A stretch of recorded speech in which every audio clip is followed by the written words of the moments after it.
I used to, doodle a lot. My mom got me into comics. I used to draw my own comic characters. So on top of the business plan, while I was waiting for my homebrew batches to ferment, it was cool to be sitting in a room listening to the beer bubble in the background and just ideating on what would be a logo that visually represented what those words represented to me. And what I wrote about in the business plan was that we would be this brewery that did these things that were very crafty and handmade, rustic, almost like the way no two snowflakes are alike. I wanted our logo to kind of represent the craft and have that sort of woodcut kind of vibe. Sam came to me and was interested in creating a silkscreen studio at the brewery.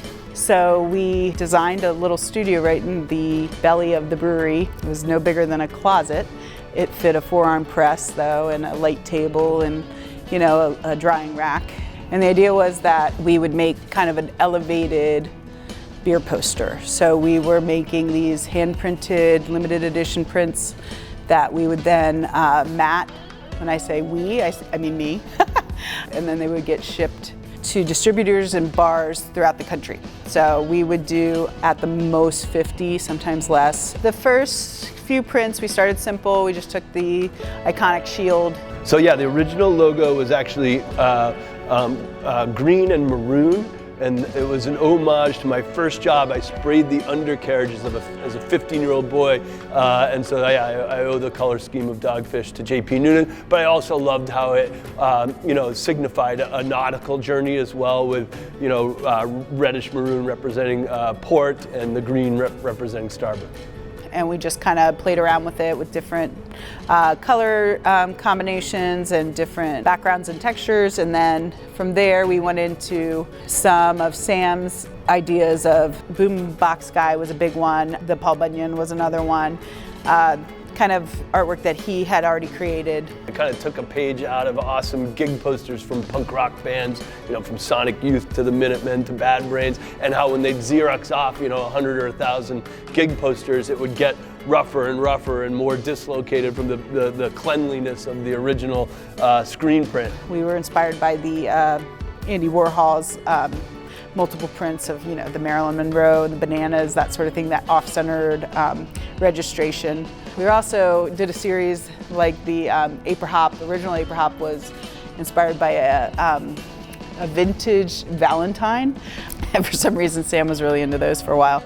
Vintage Valentines and vintage travel brochures. So this one, we looked at Come to Vermont, those from the early 20s, 30s, that kind of thing. And you can see the people are kind of old-timey. This one was tricky. It was one of the more detailed ones we did.